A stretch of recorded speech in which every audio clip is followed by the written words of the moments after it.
नमस्कार, राजस्थान समाचार में आपका स्वागत है। पेश है राजस्थान की खास खबरें। राजस्थान कर्मचारी चयन बोर्ड की भर्ती परीक्षाओं का बदला सिलेबस 120 में से 41% सवाल बदलेंगे।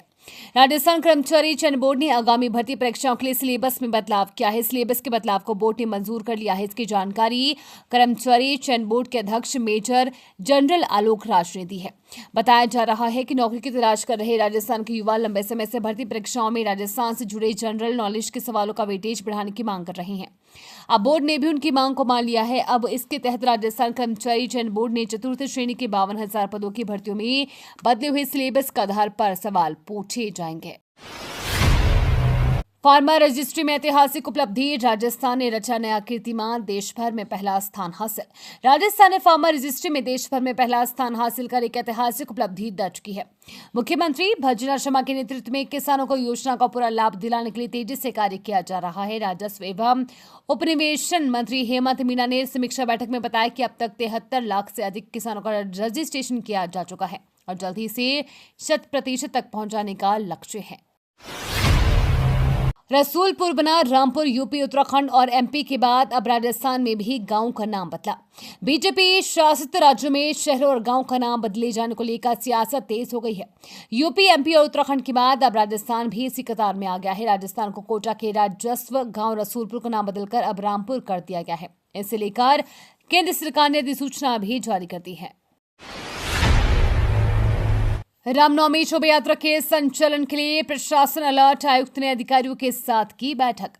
रामनवमी पर 6 अप्रैल 2025 को निकलने वाली पारंपरिक शोभा यात्रा को लेकर सरदार पटेल सभागार पुलिस लाइन में एक महत्वपूर्ण समन्वय बैठक का आयोजन किया गया। बैठक की अध्यक्षता पुलिस आयुक्त राजेंद्र सिंह ने की, जिसमें पुलिस और प्रशासन के वरिष्ठ अधिकारियों सहित आयोजनकर्ता समिति के सदस्यगण उपस्थित रहे। बैठक में पुलिस आयुक्त राजेंद्र सिंह ने संबोधित करते हुए कहा कि रामनवमी का पर्व हमारी आस्था, संस्कृति और सामाजिक एकता का प्रतीक है, जिसे शांतिपूर्ण और गरिमामय ढंग से मनाना हम सबकी जिम्मेदारी है। कोटा में पेयजल समस्या दूर करने को लेकर मंत्री ने अधिकारियों को लगाई फटकार, दिए सख्त निर्देश। राजस्थान में भीषण गर्मी के चलते पानी की होने वाली समस्या कोई बात नहीं है। गर्मियों की दस्तक के साथ ही चंबल किनारे बसे कोटा में भी पेयजल को लेकर समस्या देखने को मिल रही है।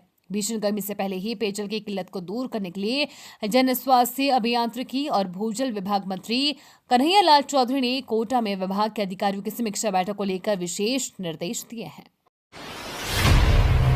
सहकारिता मंत्री की दो टूक, बोले सरसों चना खरीद में गड़बड़ी हुई तो उप रजिस्ट्रार और मैनेजर पर होगी कार्रवाई।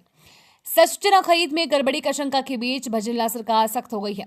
सहकारिता मंत्री गौतम कुमार दत्त ने उप रजिस्ट्रार और मैनेजर की जिम्मेदारी तय करते हुए निर्देश दिए कि सरसों चना खरीद में गड़बड़ी हुई तो उप रजिस्ट्रार और मैनेजर पर कार्रवाई होगी। सहकारिता राज्य मंत्री दत्त ने गुरुवार को अपेक्स बैंक सभागार में विभागीय अधिकारियों की संभाग स्तरीय बैठक में सरकारी खरीद की व्यवस्थाओं और विभागीय कार्यों की विस्तार से समीक्षा की। राजस्थान में वाहनों के फिटनेस प्रमाण पत्र देने वाले सभी सेंटर बंद। राजस्थान में वाहनों के फिटनेस प्रमाण पत्र जारी करने वाले सभी मैनुअल फिटनेस सेंटर बंद कर दिए गए हैं। अब केवल उन्हीं फिटनेस सेंटर को संचालन की अनुमति है जिनके पास ऑटोमेटिक टेस्टिंग स्टेशन की सुविधा उपलब्ध है। ऐसे में प्रदेश में सिर्फ 2 फिटनेस सेंटर जयपुर व किशनगढ़ वैध हैं, बाकी सभी को बंद कर दिया गया है। ऐसे हजारों वाहन मालिकों और ट्रांसपोर्ट व्यवसायियों को परेशानी का सामना करना पड़ सकता है। वहीं विभाग को इससे प्रतिदिन करोड़ के राजस्व का नुकसान होगा। गर्मी और लू से गौवंश की सुरक्षा के लिए एडवाइजरी जारी। राजस्थान में भीषण गर्मी और लू के प्रकोप को देखते हुए गोपालन विभाग ने गौशालाओं में संधारित गौवंश की सुरक्षा के लिए आवश्यक दिशा निर्देश जारी किए हैं। पशुपालन विभाग के संयुक्त निदेशक डॉक्टर उमेश वरंगटीवार ने बताया कि प्रदेश की गौशालाओं में गौवंश को लू, ताप, घास से बचाने के लिए प्रबंधन समिति को समयबद्ध कार्रवाई करनी होगी। 6 अप्रैल को गृह मंत्री अमित शाह पहुंचेंगे कोटपुतली। कलेक्टर ने तैयारियों का लिया जायजा, अधिकारियों को दिए निर्देश। राजस्थान के कोटपुतली में केंद्रीय गृह और सहकारिता मंत्री अमित शाह, केंद्रीय पर्यावरण, वन और जलवायु परिवर्तन मंत्री भूपेंद्र यादव और मुख्यमंत्री भजना शर्मा 6 अप्रैल को पांवटा तहसील के बावड़ी स्थित बाबा बालकनाथ मंदिर में आयोजित 108 कुंडली रुद्र महामृत्युंजय महायज्ञ की पूर्णाहुति में शामिल होंगे। इसको लेकर प्रशासन पूरी तरह सतर्क है और तैयारियों को लेकर अंतिम रूप दिया जा रहा है। राजस्थान लोक सेवा आयोग ने पेन डाउन हड़ताल, 98 नए पदों की मांग। राजस्थान लोक सेवा आयोग के कार्मिकों ने गुरुवार से पेन डाउन हड़ताल शुरू कर दी है। आयोग में 98 नए पद सृजित करने की मांग को लेकर कार्मिक लंबे समय से आंदोलनरत है, लेकिन जब तक उनकी मांगे पूरी नहीं होती उन्होंने कार्य बहिष्कार जारी रखने का निर्णय लिया है। हड़ताल के कारण आयोग के विभिन्न कार्यों पर गहरा प्रभाव पड़ रहा है, जिसमें इंटरव्यू, विभागीय पदोन्नति समिति की बैठकें, भर्ती संबंधी अभिस्तावन तथा विभिन्न परीक्षाओं के परिणाम जारी करने जैसे महत्वपूर्ण प्रक्रियाएं शामिल हैं। बसपा में रविंद्र भाटी का शक्ति प्रदर्शन, पूर्वी राजस्थान में बढ़ती पकड़ से राजनीति में हलचल। पश्चिम से पूर्व तक अपनी पकड़ मजबूत करने के प्रयास में निर्दलीय विधायक रविंद्र सिंह भाटी ने राजस्थान की राजनीति में एक नई हलचल मचा दी है। मुख्यमंत्री भजना शर्मा के गृह क्षेत्र और सचिन पायलट की कर्मभूमि माने जाने वाले भरतपुर संभाग में भाटी का भव्य स्वागत हुआ।